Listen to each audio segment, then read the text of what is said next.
Assalamualaikum warahmatullahi wabarakatuh. Selamat berjumpa kembali sahabat AG dimanapun sahabat semua berada.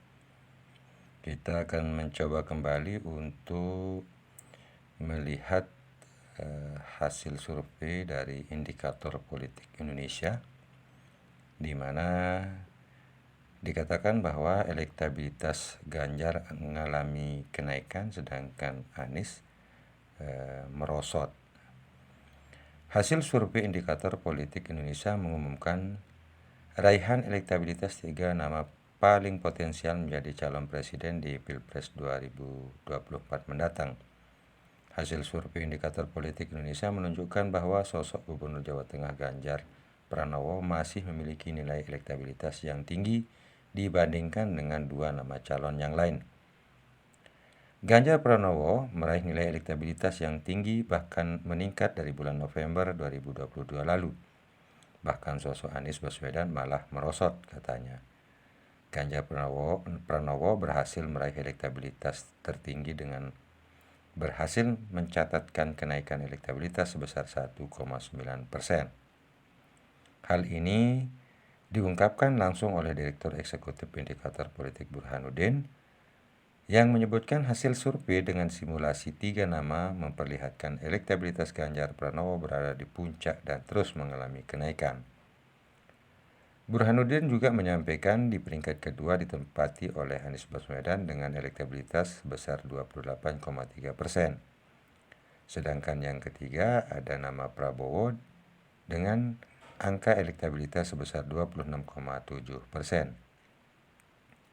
Lebih lanjut dikatakan bahwa tren elektabilitas Ganjar dan Prabowo mengalami kenaikan, sedangkan Anies mengalami penurunan. Burhanuddin merinci elektabilitas Ganjar Pranowo pada bulan November 2022 sebesar 33,9% atau naik 1,9% menjadi 35,8% pada bulan Desember 2022. Sementara itu, elektabilitas Prabowo pada bulan November sebesar 23,9% atau naik sekitar 2,8%. Jadi 26,7% pada bulan Desember. Adapun Anies Baswedan mengalami penurunan yang cukup signifikan, yakni sebesar 3,9% di bulan November 2022 menjadi sebesar 32,2%. Ini di bulan Desember menjadi 28,3%. Pada 3 besar bakal calon presiden ini, pola dukungan terhadap Ganjar dan Anies tampak selalu berkebalikan. Jika Ganjar menguat, maka Anies melemah. Begitu sebaliknya, kata Burhanuddin.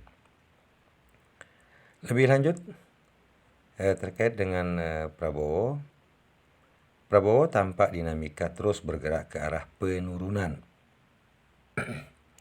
Meski cenderung menguat tapi masih dalam tren yang menurun, katanya.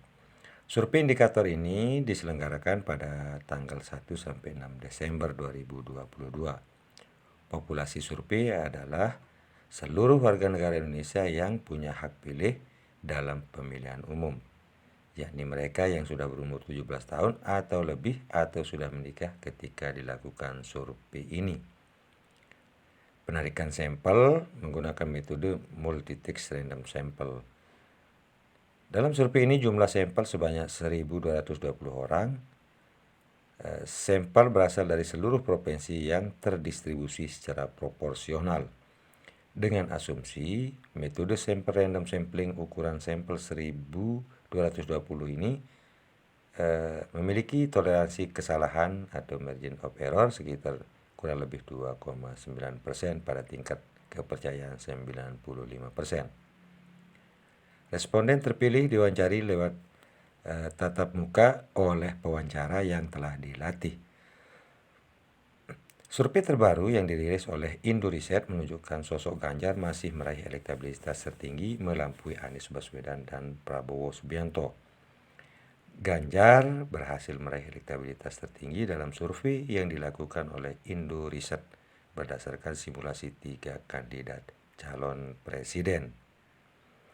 Sahabat AG dimanapun sahabat berada, selain elektabilitas Ganjar Pranowo, survei Indonesia Riset juga menunjukkan Anies Baswedan berhasil meraih suara elektoral yang cukup tinggi dengan berhasil melampaui Prabowo. Hasil survei dari Indoriset ini menunjukkan kalau elektabilitas Anies Baswedan berhasil meraih angka yang cukup signifikan dari yang berhasil diraih oleh Prabowo. Dalam simulasi elektabilitas 3 nama capres, Ganjar Pranowo mendapat 37,1%, kata peneliti Indoriset Rocky Arbi dalam konferensi pers virtual Selasa 3 Januari 2023 kemarin.